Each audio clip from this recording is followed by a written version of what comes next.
Greetings, everyone. Welcome to the 143rd session of the online Optom Learning Series, OOLS. And for today's session, we have with us Professor Philip Morgan.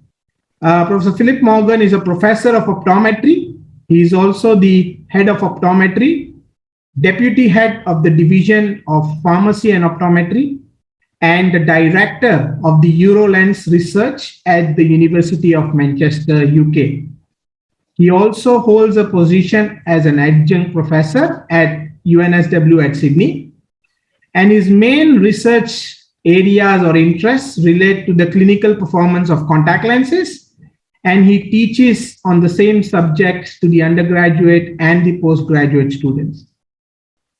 He has been very instrumental in managing the annual international survey of contact lens prescribing trends, I think since the year 1996. And I have been very closely following that trend, looking at what's happening. It's a global international survey, so it gives out a lot of information to contact lens practitioners and educators like us.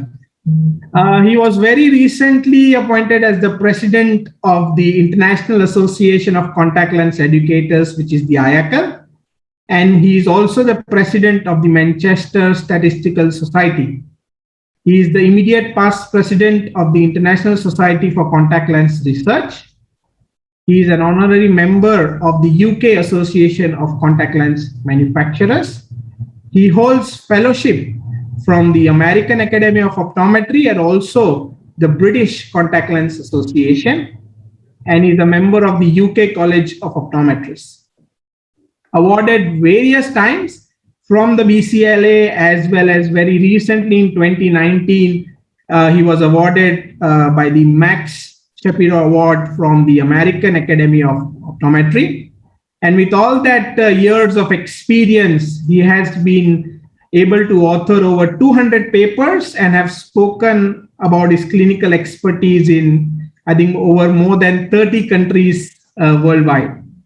And today, Prof is going to take us through, I think, a very important topic pertaining to contact lenses is how can we reduce dropouts? What are dropouts all about? And I think looking at the current scenario, this is a very useful and interesting topic. So welcome, Prof, onto our platform, and let me just leave the screen time to you. Fakhruddin, thank you very much, and good evening to everybody. Maybe late afternoon still for those of you in India, but I guess we're creeping perhaps into the evening. It's a great pleasure for me to be the 143rd speaker on this incredible series, the online Optom Learning Series, and great credit for Fakhruddin for putting this together over the last couple of years. So thank you, Fakhruddin, for your work. And I'm now working alongside Fakhruddin as IACL. Fakhruddin is a director of IACL. I'm currently president, so it's great to work with him as we try and make resources available for contact lens educators. So welcome to this presentation. I will say, for those, I know that a number of people are in India.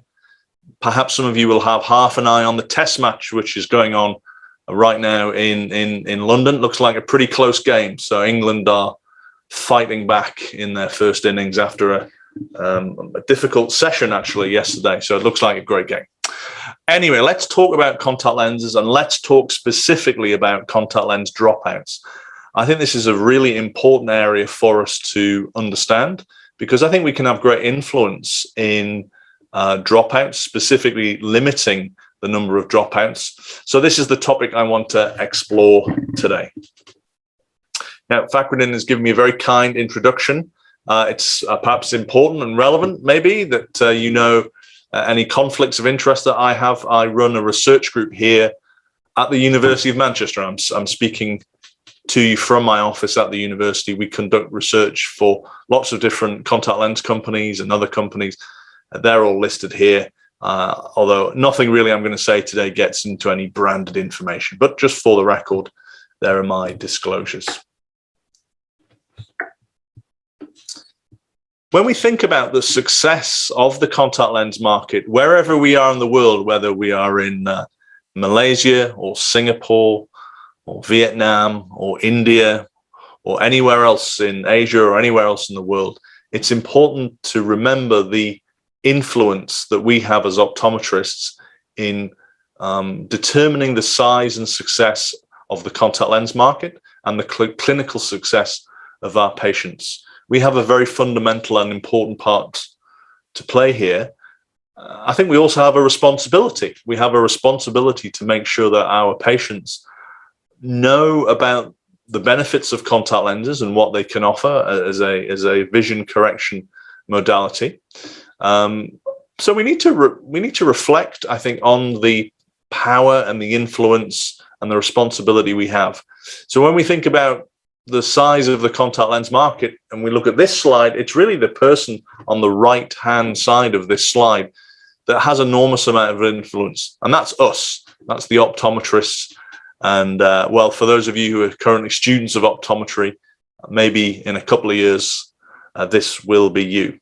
So what evidence do I have about the influence of optometrists in the size and success of the contact lens market? Well, some really good data to explore here is the size of the contact lens market in these two neighboring European countries. The reason I've chosen these two countries is that I have very good data on these two markets. And I'm going to take you a long way west from where most of you are sitting today, a long way west over to Northern Europe, and we're going to look at the Netherlands and Belgium. I don't know how much you know about these two countries. They're both incredible countries, should you ever get the chance to go if you've not visited already. But one feature of these two countries is that they are very different in terms of their contact lens market penetration. The number of people using contact lenses in the Netherlands is around 12% of all adults. In Belgium, it is less than half that. Now, my argument today is this is fairly strange that these two countries, which are neighboring, should have such a big difference in contact lens success.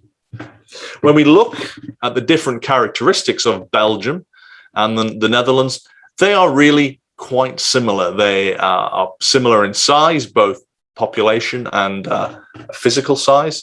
Their demographics look pretty similar to me. The age distributions, they're both wealthy countries with GDP per capita of around $50,000.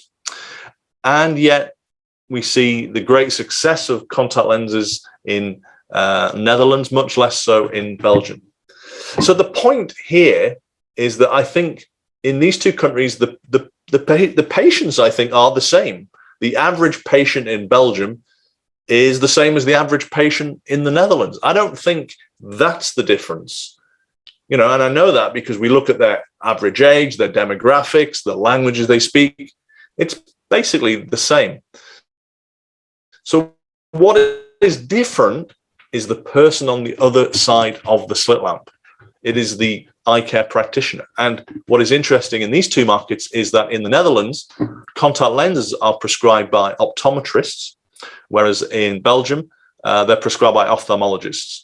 And there is something different about those two groups in these two countries that determine the size of the market. Now, this does not mean optometrists are necessarily better contact lens practitioners. There are other countries in the world which are very successful contact lens markets, which are governed by ophthalmologists. But something about the education and the experience and the prejudice and the enthusiasm, I think, in the Dutch optometry community is different to that in Belgium.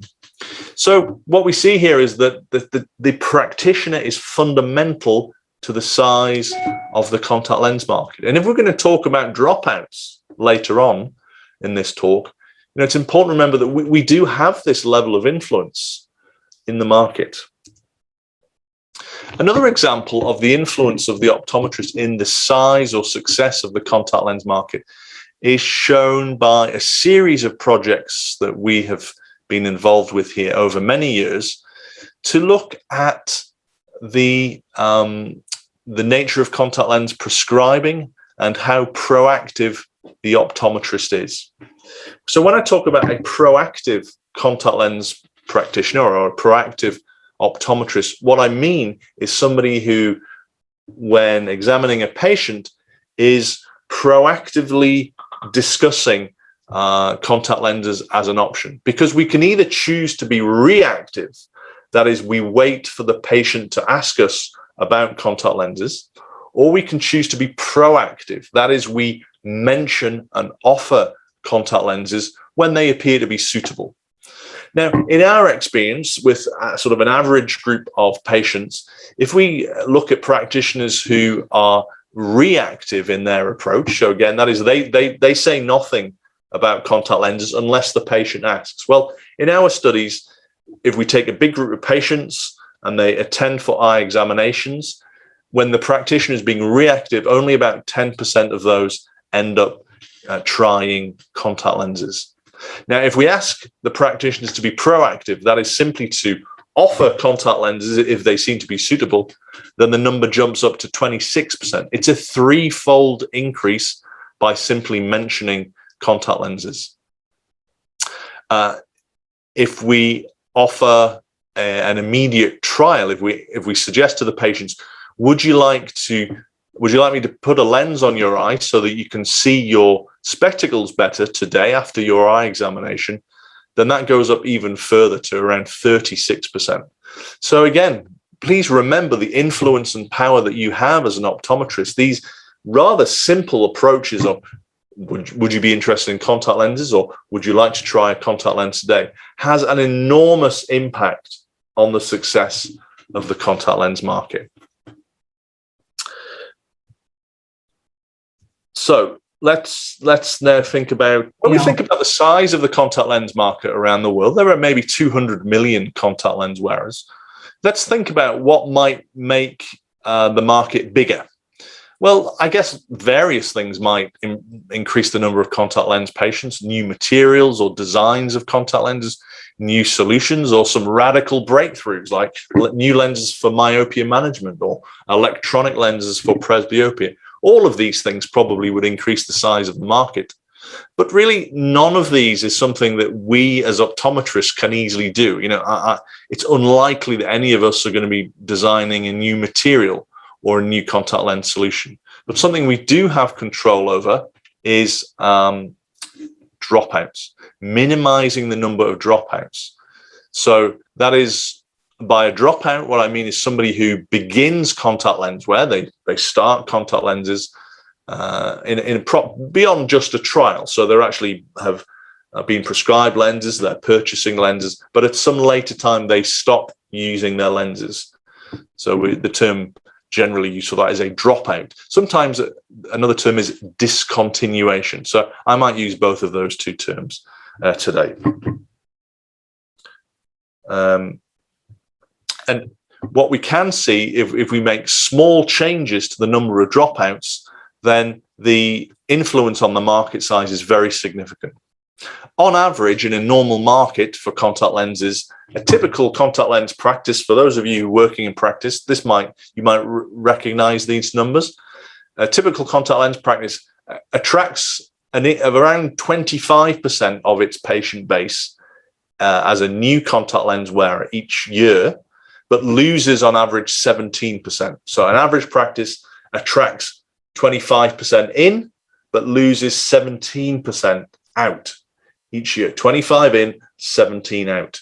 Well, if we look at how your number of patients might grow over a 20-year period, well, if we have 1,000 patients in the practice at the start of that period, then over 20 years, we'll have about 4,500 later. But this 17% number is really important here. That's the number of dropouts each year. If we can reduce that number only slightly, then it has a great impact on the eventual number of wearers. So look at the red line. Instead of having a 17% dropout each year, if we only have a 15% dropout rate each year, then instead of 4,500, we have 6,500 patients after 20 years. We increase the number of patients there by around 50%. And all we've done is we've brought in some measures to reduce our dropout rate from 17 to 15%. It's really quite a small change. And if we can get down to 13 or 11 or 9% dropout rates, then the size of the market really grows very considerably. Well, let's put some numbers on this. Let's talk specifically about the number of dropouts in the market. And the best work in recent years has been done by Anna Sully and colleagues, work done here in the UK. What they did was they looked at 500 patients who were newly fitted with daily disposable lenses, and they followed these people for a 12-month period. This work is actually very difficult to do, because what you're trying to measure are people who drop out of lenses, so they sort of disappear away from the system. So you're trying to measure people who have gone, who have vanished, who have disappeared. So it's in fact quite difficult to do. So they did a remarkably good job. And here's what they found when they tracked these 500 people for 12 months. Again, remember, these are new contact lens wearers. They found that at the end of the 12-month period, only 74% of the original 500 patients were still using contact lenses. So we can flip that on its head and say that the dropout rate was 26%. So I think that's an interesting number. It's quite a high number, I think you'd agree, but it's interesting. What is perhaps more interesting is at which stage do these people drop out? And the answer is it's generally near the beginning. Half of the people who eventually dropped out did so within 2 months. So this initial 2-month period, I think, is extremely important.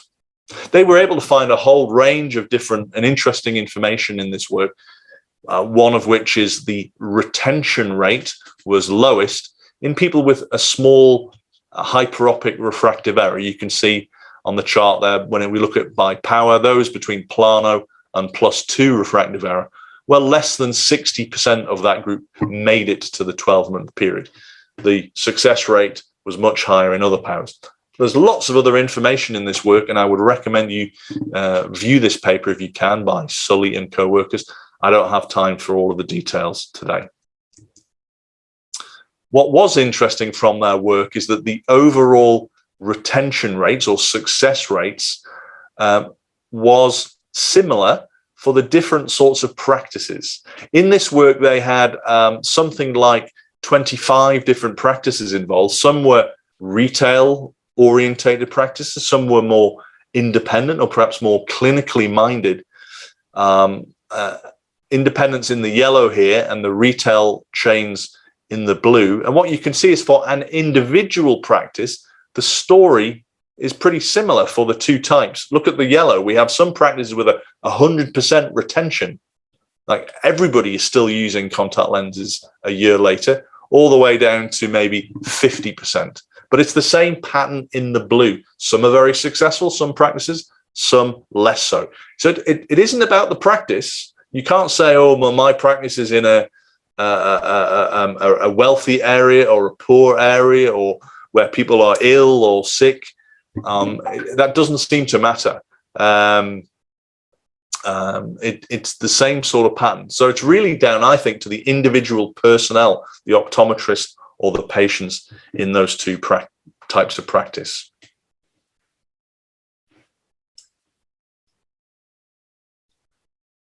Now, you might think, well, look, I'm a good optometrist. This is not something that happens to me. My patients are very successful. Well, we have to be pretty careful here. Something called the Dunning-Kruger Effect. It's a psychology concept or rationale that you might have heard about. This tells us that we as individuals are not very accurate in judging our own ability sometimes. And this applies in life generally, but also it applies clinically. These two charts show what happens with pharmacy students. I wasn't able to find data for optometry students.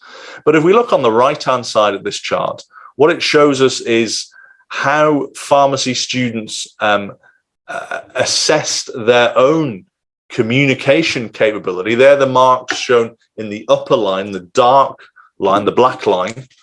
But in the gray line that's sort of moving up on that right-hand chart, that is the sort of assessment of an external assessor. That's the real communication capability of these people.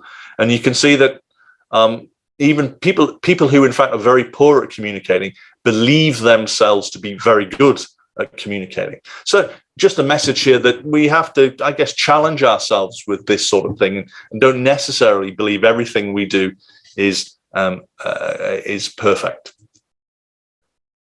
So if we're going to think about dropouts, we've already seen how many dropouts there are. It's about 26% in the first year of contact lens use. The next question is, why do people drop out? Well, here's some work from Kathy Dumbleton a few years ago. She looked at over 4,000 people who had dropped out from contact lenses.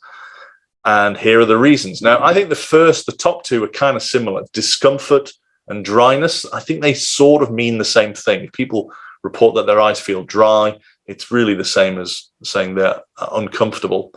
And if you look at this, around half of the people who drop out from contact lenses do so because of discomfort, about half.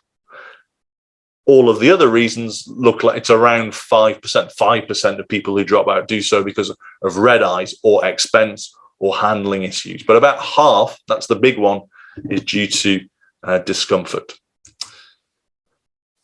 So let's look at some patients.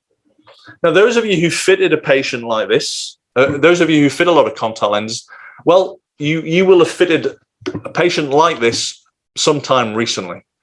Of course, not this exact patient, but somebody like this. They're a very important part of this story. This lady is a failed contact lens wearer, and she is a silent sufferer. A silent sufferer.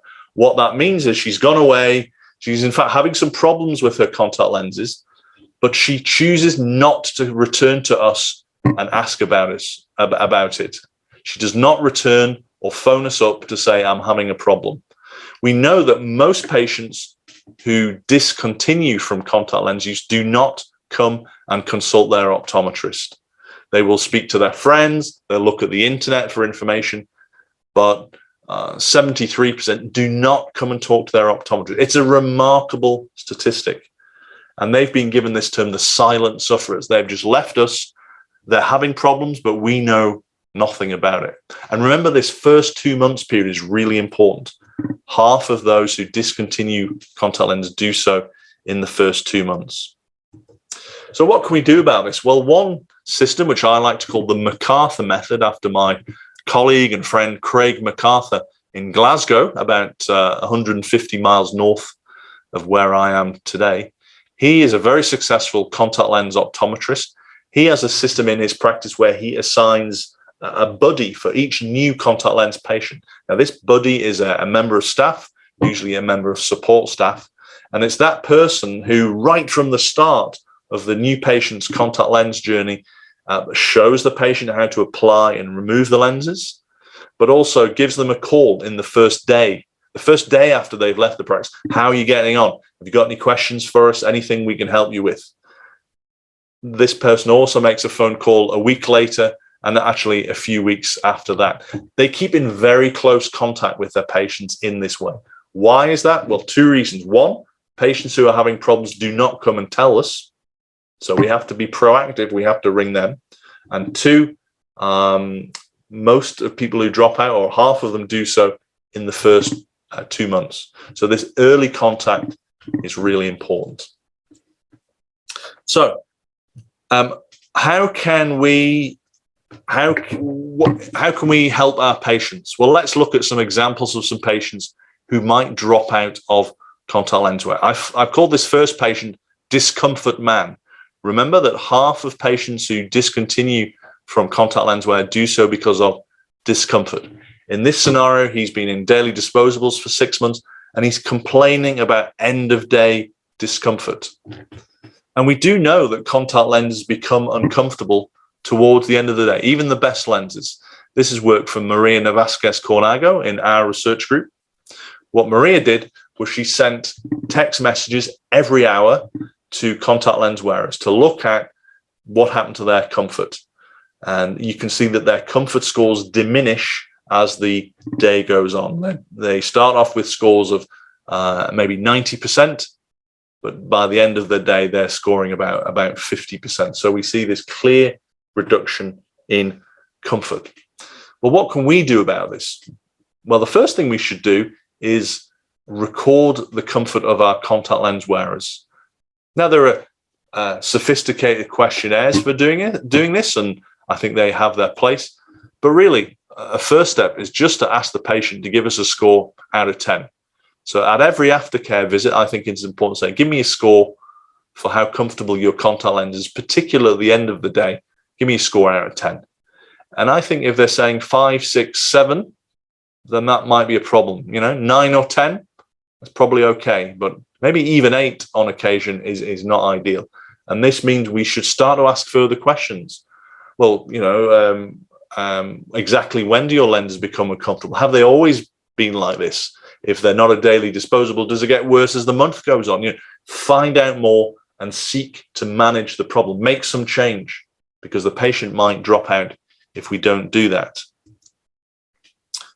What is it about a contact lens that determines its comfort? Well, this question is very important, but something that researchers have spent a long time looking at. And I think we know a little bit more now about why a contact lens might be comfortable or uncomfortable.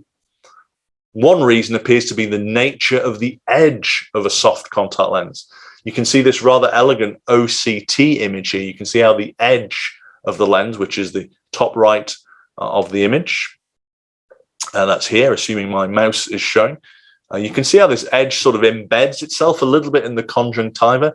And it seems that if the lens edge is very thin, or a knife edge, a very thin, narrow edge, overall, on average, that's the most comfortable sort of lens edge. It seems to interact more with the conjunctiva, perhaps sit deeper into the conjunctiva a little bit.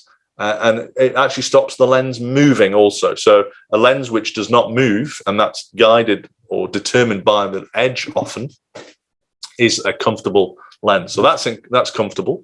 Something else that seems to determine comfort is the nature of the surface of the contact lens. Here are 2 contact lenses, one on the left that's been made under nitrogen, and one on the right that's been made with oxygen present. These are just different manufacturing approaches. But on the left, that's a very comfortable lens. The lens on the right is exactly the same lens, but has just been manufactured differently. And you can see how that lens does not wet. You can see how the front surface of that lens is de-wetting very quickly. That is incredibly uncomfortable. That lens, when that lens goes on eye, the patient demands that it comes out immediately. These were research lenses for a research project. But the surface of the contact lens is important in determining contact lens comfort. So the edge is important, the surface is important. What can we do about that? Well, all we can do really is change the lens brand. We can't, if a patient is wearing a particular brand and you want to change the, you can't change the nature of the lens edge. You have to move to a different brand.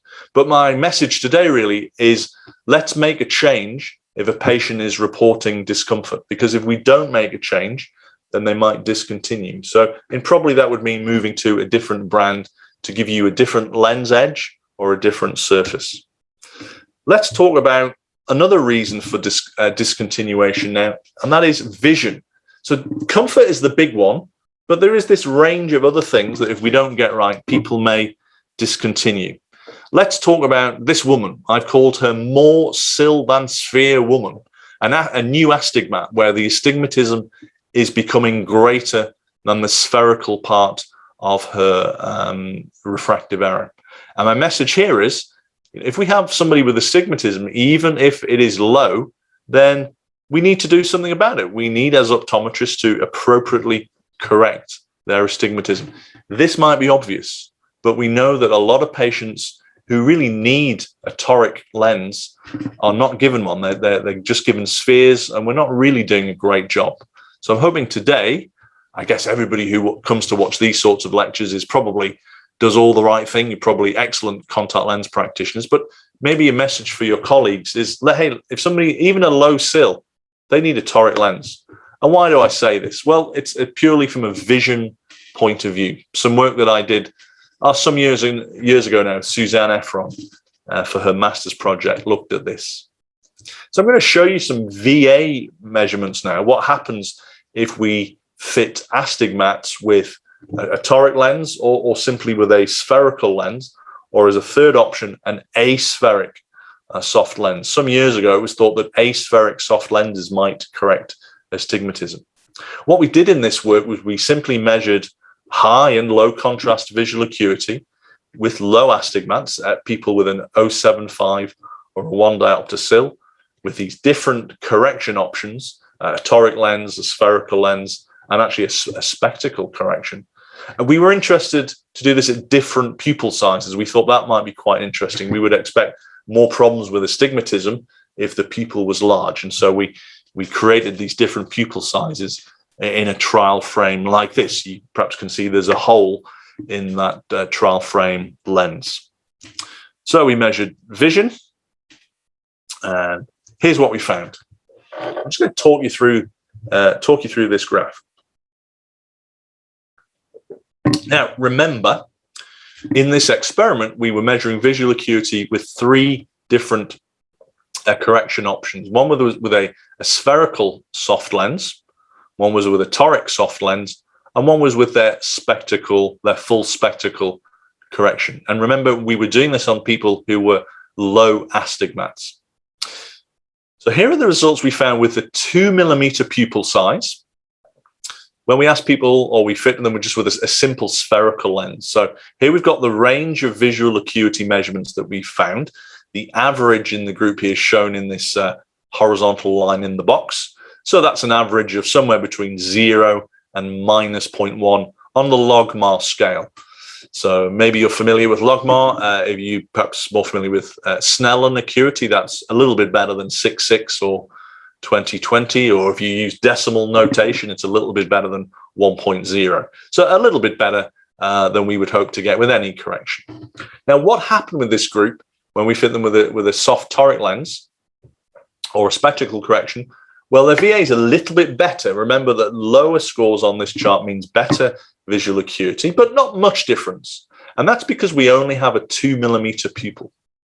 As the pupils become sort of more realistic in size and more typical at 4 or 6 millimeters, you can perhaps see that the spherical lens starts to fall away. It falls back. And by the time we get to a 6 millimeter pupil over here on the right of the chart, then the blue box is about 1 line poorer in acuity than the green box. So for people with low levels of astigmatism, even just 0.75 diopters of astigmatism, if we just give them a spherical soft lens, they're going to be going around the world with about 1 line worse visual acuity than if we fit them properly with a soft toric. And so this is one reason why people will discontinue. They're not happy with the level of vision. And so one reason for that is maybe we're not fitting astigmats with a full correction. And if we do that, their vision is not as good as it could be, and they may drop out. What about this patient? We've got a couple more patients to share with you here. This patient is a new presbyope. Again, here's another time where if we don't do a good job of vision correction, they might drop out. This patient's been wearing lenses for 15 years. She's now 48 and is noticing some near issues. Well, all I'm here really today to tell you and remind you is that we have some excellent options now for presbyopic correction. It's a part of the market that is poorly supported, poorly corrected by us as optometrists with contact lenses. And yet we have this whole range from various manufacturers, other manufacturers I've not even included on this slide, who make great presbyopic options. Let me just show you how poor what we do with presbyopia is in terms of contact lens correction. I don't unfortunately have any Asian markets on this slide. I focused this recent work I've been doing on mainly European markets. Let me just make this chart a little bit more straightforward. What I wanted to calculate here was actually how many patients in a population use contact lenses, and how does this change by age group, and how does it change by the need for refractive correction?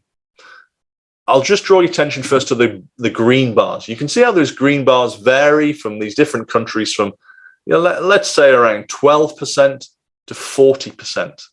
These green bars represent people between 20 and 40, so relatively young adults who need vision correction, who have a prescription, who need vision correction. And in these markets around the world, you can see that up to 40% in some countries, in Scandinavia, in Finland and Sweden, 40% of young adults who need vision correction use contact lenses. It's remarkably high. Let's though shift to older people. Let's shift to presbyopes. Presbyopes who all need vision correction, of course, by definition. What proportion of them are using multifocal contact lens? Well, that's what the red columns are. And you can see the numbers are, somewhere between 3 and 10%, maybe around 5% on average. So we go from, on average in the green, what's the average in the green there? Let's say 20%. 20% of young people who need vision correction use contact lenses. It's maybe as low as 5% of presbyopes who wear multifocal contact lenses. That's the challenge that we face. We are much more successful with young people than old, and yet the need for vision correction is high. I'm a presbyope myself. I need vision correction, and I indeed, when I need it, I wear contact lenses. So again, if we ignore these people becoming presbyopic, they're just going to disappear from the market. They might not even tell us much about it. Contact lens wearers, very successful in their 20s and 30s, becoming 40, 45, needing presbyopic correction. We need to deliver that to them to stop them dropping out, and we have the products to do that. 2 patients to go as we begin to wrap up this presentation. I've called this lady Occasional Red Eyes Woman. One of the reasons for dropout is red eyes, and she wears contact lenses, and she reports that over the last year or so, on a couple of occasions, her eyes have become red and uncomfortable. And we, therefore, I think, need to be familiar with this response, the red eye response, or what we really should be calling keratitis, or the corneal infiltrative event response. And we know that this can happen. This is the term keratitis represents quite a range of adverse events, all the way through from something that is asymptomatic, the patient knows nothing about it, all the way through to something that's much rarer, but an infection, something like we see at 12 o'clock. But the great majority of these are not infections. They are inflammatory events. They might make the eye a bit uncomfortable. They might make the eye go red, and the patient might be aware of it. But usually it resolves on its own. We just have to remove the contact lens. But here is another reason why people might drop out from contact lens use.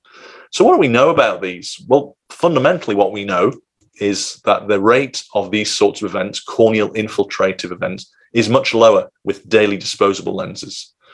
Some work by Robin Chalmers some years ago looked at how often these things occurred with different sorts of soft lenses. And if we assign a likelihood or a prevalence or an incidence rate, I should say, with daily disposables, then the rate is much higher. It's about 12 times as much with other sorts of soft lenses. So I think familiarizing ourselves with these sorts of data, which pushes us towards prescribing daily disposables, actually, I think is helpful. It will help reduce the number of dropouts. In fact, daily disposables are so successful with prevention of these sorts of problems, it's very difficult to measure how often they occur with daily disposables. Robin Chalmers, again, 5 years ago, 6 years ago now, carefully tracked over 1,000 contact lens wearers. It was an incredible study just to track carefully this number of contact lens wearers. They were all wearing daily disposables, either a conventional hydrogel daily disposable or a silicone hydrogel daily disposable. And these patients were very carefully tracked for a 12-month period. And what they found, and by the end of the study, they had over 1,000 years worth of contact lens information. In that first group, the conventional hydrogel daily disposable wearers, they had no reports of symptomatic corneal infiltrative event. That's a remarkable thing. to fit that many people, to track them carefully for a year. None of them had a symptomatic event. In the silicone hydrogel group, there were 2 events only, very small again. So when we look at these sorts of reports of different sorts of lens types over the years, we find at the bottom there, as we move to daily disposables, that's the one in the red box. Well, daily disposables are very good at preventing or protecting the wearer against a CIE or a keratitis event. So again, this is something we should think of. Anybody who is having red eyes, moving them towards daily disposables would appear to be the way to go. Something I would recommend. Finally, let's look at our last patient here, bad handling man. Handling is a surprisingly high or important reason for people discontinuing from contact lenses. You know, we quickly get, as optometrists, right, we quickly get very clinical. We think about looking at patients on the slit lamp, or thinking about contact lens materials or designs. And all of this, of course, is important. Thinking about a lens will give them their best vision. Obviously very important, but a surprising number of people drop out because they haven't been able to handle their lenses correctly. And I think people in this situation are perhaps the ones also who don't report this back to us. It's a bit embarrassing, maybe more so for a man. I don't know. You know, they're a bit embarrassed. I don't want to admit that I couldn't handle the lenses. So this is another reason, something else we need to be aware of. In fact, handling is not something we understand well. We don't really understand which lenses are more or less easy to handle, or which patients are good or bad at handling. Some factors have been reported. Level of experience of a patient is important. Well, I guess that's pretty obvious. Somebody who's new to lenses is more likely to struggle, of course, than somebody who's more experienced. We think things like stiffness of the material or its coefficient of friction might be important. You will know this yourself. Some lenses maybe go in pretty easily, but some brands, it's quite difficult to grip them to take them out, or maybe the other way around. But we don't really have a good understanding of exactly what is a good lens for handling, or what is a good patient for handling. So we need to understand this a little bit more. I'm going to summarize with this slide. So what we know from the work of Sully is that around 25% of people in their first year of contact lens use will drop out. That's a pretty important number, but this can be reduced. But we need to know facts and figures and how we can do better. Well, remember, half of the people who eventually drop out do so in the first 2 months. That early period of contact lenses is critical. And I would encourage you, those in practice, to consider how you can keep in close contact with your patient in the first few weeks, because if they're having problems, they probably will not come back and ask you about it. They will just disappear. They're the silent sufferers. We know the main reasons why people discontinue. Number one is discomfort. Well, think about the edge of the lens and the surface of the lens. Have a look at the surface of the lens with your slit lamp and think, actually, if it's not wetting very well, maybe, and they're reporting poor scores for comfort, they're reporting scores of 6 or 7 out of 10, maybe you need to change the brand. Even if the surface looks okay, maybe the edge is not great for them. Change the brand. Keep them in contact lenses. Vision is another reason why people discontinue. Think about low astigmats. Think about new presbyopes, and make sure you are correcting their vision appropriately. Redness is also reported, and as we've just discussed, daily disposables are particularly good there. Lens handling is another reason. I can't give you too much guidance here because we don't understand it too well, but that is another reason why people can drop out. So I think my message really today is to recognize dropout as being an issue that you as an optometrist can have great influence over. If the number one thing that you can grow, by which you can get happier patients, more patients, and increase the size of the market, is by addressing the issue of dropout, stopping people dropping out, because we can do it. But we can only do it if we ask them about every time we have a communication with them, ask them how they're getting on, ask them particularly about their comfort. Get a discussion with them about it, and if necessary, manage the situation, make a change to the lens to hopefully stop them dropping out. Remember, I showed this chart earlier on about the success of individual practices, how many patients they're able to retain in contact lenses, and it varies from 100%, everybody is still there after a year, all the way down to 50. Well, I think we can all move up and to the left of this chart. Other people are doing it. Other practices have close to 100% retention. Maybe your practice does, but if not, I think you can achieve that. Fakhruddin, thank you again for giving me the opportunity to speak with everybody today. It's been a pleasure to be the 143rd speaker. I don't know, that must be probably a record of a sort of a continuous education event in optometry. So great, congratulations to you. But that brings me to a close. So thanks everybody for tuning in and for listening this evening.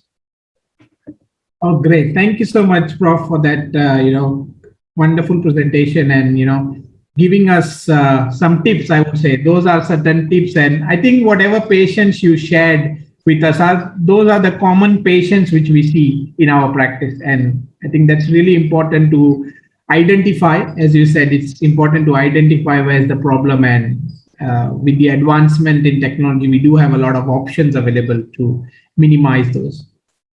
So thank you so much for that. I'm just trying to put things into perspective. Do you think that you said patient education is really important and all of that, but do you think the aftercare plays a very crucial role? Should we follow that very religiously? And do you think it will vary across the modality of contact lens wear? Any thoughts on that? Yeah, I do think aftercare is important, but I think certainly in the UK and I think in other countries, we're a little bit too quick at aftercare visits to, swing in the slit lamp and immediately start to look at the eye. Of course, that's all important, but we do need an aftercare to have this discussion about how the patient is getting on, and really to drill down and find out specifically about discomfort. And as I mentioned, I think it is important to get them to give you a score. I think it's all too easy to say, how are you getting on with your contact lenses? Oh yeah, fine. Well, what does that mean? So I think we can, force the discussion a little bit by asking for this score. And as I said, and if you want to see them scoring 9 or 10, if they're getting, certainly 6 or 7, that to me is a problem. 8, maybe 8's a problem. And getting in a discussion about, well, I think, as I mentioned, when do they feel the discomfort? Is it the same through the month if they're on a reusable lens? Yeah. And perhaps initiating a change. I mean, aftercare more generally, I do believe we should look to do aftercare at different times for different modalities. Nathan Effer and I published a long paper about this a couple of years ago. Actually, if you're interested, it's at aftercarepaper.com. I'll put that in the chat. Yeah. If you look at aftercarepaper.com, you get a free download of that long paper where we look at this very carefully. Actually, we concluded that daily disposables, because they are associated with fewer adverse events and a number of other reasons, actually an aftercare schedule of every 2 years is appropriate. Now, this is assuming that the patient is happy and successful, and this is after we've got through that sort of early initial fitting stage, but we think 2 years is appropriate there. Reusable lenses, probably every 1 year. Extended wear lenses every 6 months. Now, some important caveats here are that more frequent aftercare is needed in children where, in particular, their myopia might be developing fairly quickly. They may need to be seen every 6 months or so. And also early presbyopes, the change in near vision in the early stages of presbyopia is actually quite quick. So they may need to be seen at least on an annual basis, perhaps. But maybe have a look at the paper for more information. So That's right. And I think one important point, if I clearly remember from this paper, I think you put it there that the first aftercare should happen within the first month, if I'm not mistaken, and that reinitiates your point, what you were saying, that the dropouts happen within the first 2 months. So you want to see your patients within that first 2 months and see if everything goes well with them, right? Absolutely right. That is a really good point, and a really important part of the aftercare schedule is to see them for a clinical appointment. I think we said 1 to 2 weeks after fitting. Yeah. But even beyond that, even if they're not coming for a clinical aftercare visit, I think it's also important to keep in touch with them, maybe over the phone. And this doesn't have to be the optometrist. It can be another member of staff. Give them a call, send them an email, send them a text message, whatever system you have, just to find out, how they're getting on. Because they might be suffering in silence. They might be a silent sufferer, and we might not hear from them. So we have to be a little bit proactive in those early weeks to get in touch with them.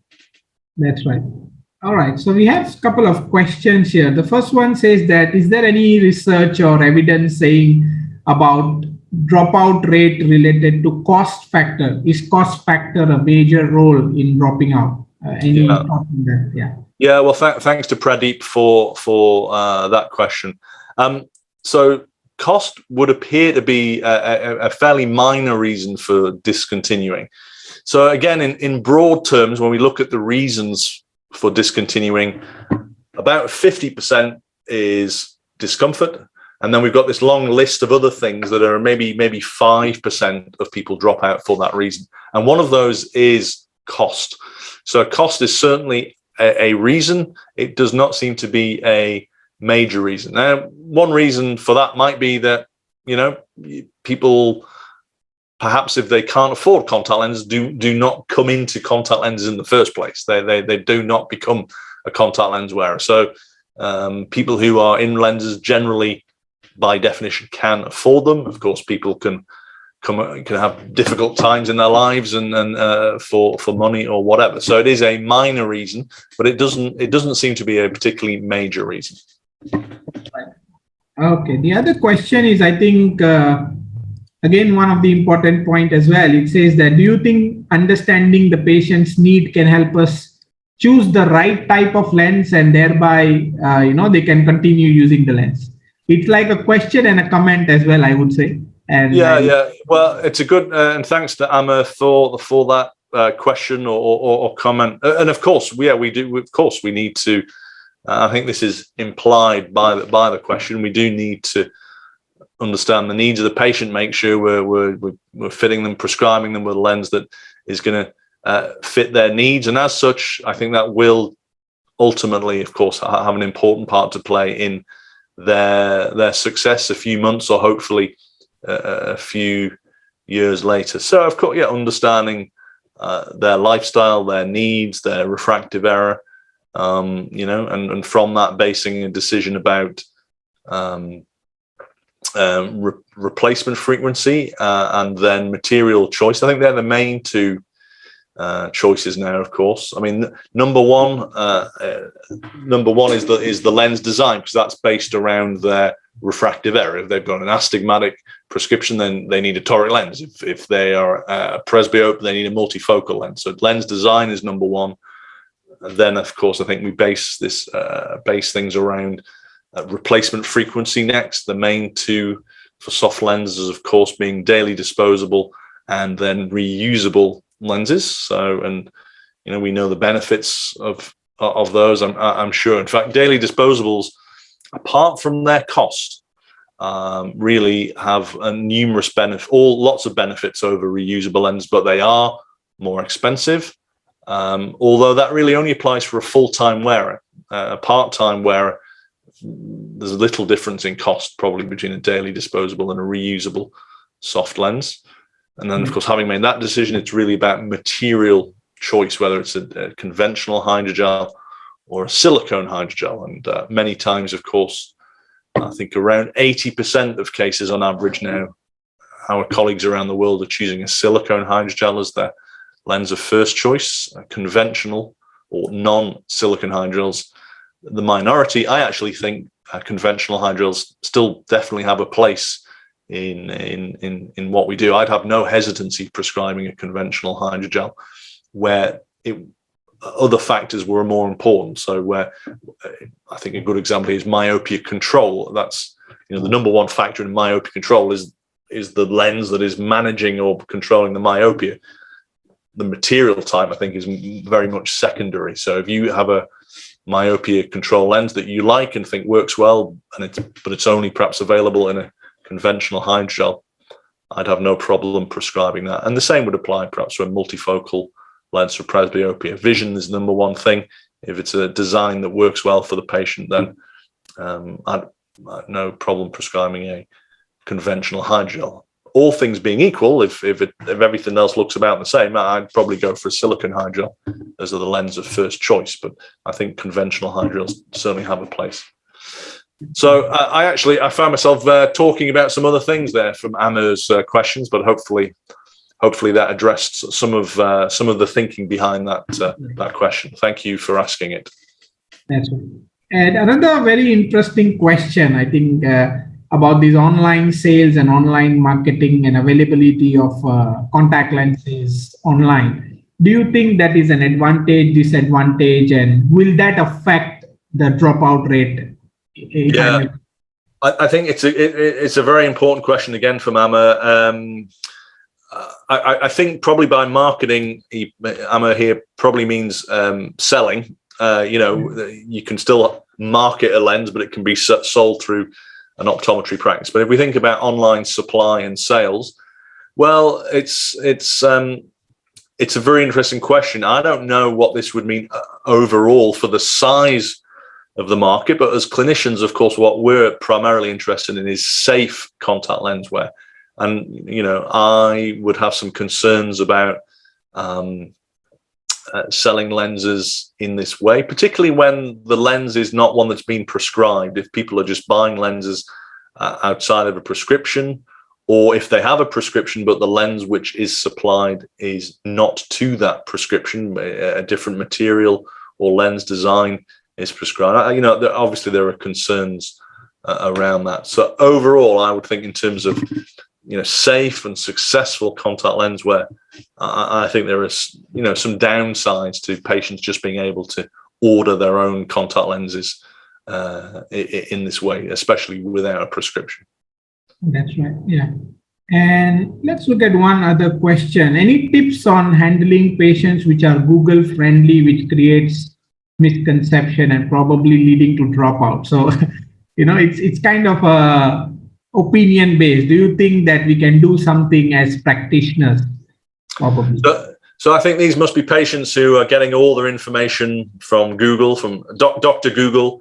And okay, so Prathamesh, thank you, Prathamesh, for this question. It's a good one. Well, sometimes I reflect on my own behavior, and if I have a clinical, I'm grateful to have been a very healthy person, but if I had a clinical query, I wasn't sure about a symptom, and I would certainly be myself looking at Google, looking at the internet, looking at papers, trying to work out what was going on, perhaps before seeing a doctor or something like that. So I think it is a reasonable behavior that intelligent people will do. Yeah. I think though we have to take charge in the consulting room. We are the authority. We are the experts in this area. And so patients might come in with information. Some of it might be correct. Some of it will be incorrect. And I think it is important to sort of stamp our authority onto that discussion. We want to be friendly and approachable and communicate well with our patients. But I think it's important that they recognize we're the experts. And if they have, if they start to describe something that's incorrect, I think we need to have the confidence to tell them really that the information they've got there is not accurate, and we need to approach this in a different way. And I know we've got a lot of students watching today. This is actually something that's difficult to do as a student, or when you're a young qualified optometrist. You can be faced with a patient who is much older than you, perhaps somebody who has a quite a responsible job or career. And really, until that part of life, we respect people that are older than us. That's how we're generally brought up, and we want to be polite in that way. But yeah, as a young professional, you have to sort of learn and learn to sort of turn the table a little bit and say, think to yourself, well, I know this person is older and an intelligent person in a responsible job or whatever, but you have to somehow express your own authority in that situation. I think that is difficult. I appreciate that can be an awkward or difficult conversation, but something we need to do. So yeah, we have to be the expert. We have to be more knowledgeable than Dr. Google, even when patients apparently come in with a lot of information. So Prathamesh, hopefully that addresses your question there. That's great. And just one last question before we end for today. Do you think the pandemic in the end will cause some reduction in the number of contact lens wearers worldwide? Or, have you seen any trend of contact lens wearers getting dropped out during this pandemic? So all I can report is sort of anecdotal information that probably a lot of people watching, will also be aware of. So actually, I did a survey, I think in April last year, which I published, where people were reporting using their contact lenses. Yes, less. This was a UK survey, but I think it would be replicated around the world when everybody is isolating or is in lockdown and being at home. There just is less need for contact lenses because everything is close. We don't have a sort of a need for distance vision so much. A lot of people wear contact lenses when they feel that they're dressing smartly and correctly when they leave the house for going to work. So, overall, if we're all at home, we don't quite have that same need to be dressing for work and being smart. So for various reasons, people were wearing their contact lenses less. I know anecdotally that some of the big contact lens practices that I talk to, very few people actually stopped paying for the lens. They retained most of their patients. Of course, we did see perhaps an increasing demand. We've just submitted a paper on this topic actually, and we'll be presenting this at the American Academy of Optometry, where we had patients wear both spectacles and contact lenses with their face masks. And of course, you'll not be surprised to learn that, wearing spectacles with a face mask was a pretty terrible experience for a lot of people, as their spectacles would become fogged up, and contact lenses were greatly preferred by that group. So that's one reason why we might see an increase of contact lens wearers. So I think we've seen both sides factored in. We've seen reasons why people might reduce their lens wear, although as lockdowns hopefully start to end now, that will go away. And maybe, if face masks are around, I think we will have face masks around with us for a period yet, maybe for many years. And maybe we'll always be wearing face masks to some extent. Well, that's a good reason for wearing contact lenses. So we will have to see, from Azrin's question here, we will have to see perhaps in a couple of years, maybe I can come and be lecture 482 or something factored in a couple of years, and we can reflect on what happened during the pandemic with contact lenses. That's right. Yeah. And I think that's very good insight. There have been different reports saying that, contact lenses practice have increased. And I think one report says the specialty contact lens definitely has increased, during this pandemic. But some reports say that it has reduced. But I think it's not, it's just my thought. They probably are not dropout. They are paused contact lens wearers. Yeah, I like that word, paused contact lens wearers. Yeah, I would agree. And another interesting thing we're hearing about now is this sort of lockdown myopia, where there quite a lot of reports now, and maybe it's true, and we need the full data, but of children becoming more myopic during this lockdown period because they're inside too much. Yeah. And I think as practitioners, our role is now important. So those who were into our contact lens practice, I think we should start calling them up and, using the model where you said that, I think Macarthur's model, where you said you must follow the patients up and your staff should be having that, follow up with your patient. I think that should work, and that will minimize that dropouts and get them back into safe contact lens wear, right? All right, great. So with that, thank you so much, Prof, for that wonderful presentation and sharing your thoughts, and appreciate your time. Yeah, no, it's been a great opportunity to speak with everyone. Thanks again for Acuity, and I hope everybody enjoyed that. It's Friday evening, and for those of you who don't work Saturdays or Sundays, at least have a nice weekend. It's been a pleasure. Thank you. Most welcome. Please do join us next weekend. It's on Sunday. It's about keratoconus refractions, and if you are interested to know more about it, do visit our website www.ools.co.in if you're not a member yet, to get more information. One more small announcement, that we are going to celebrate World Sight Day by having an e-symposium, and the theme of the e-symposium would be based on primary eye care. And I would just request that if you can mark your calendars on 14th October, it's at 11 o'clock in the morning, British Standard Time. And more information will be available soon. So thank you very much, everyone, for joining me today. I hope to see you next weekend. Until then, take care, be safe, and bye-bye. Thank you, Prof. Bye. Bye-bye.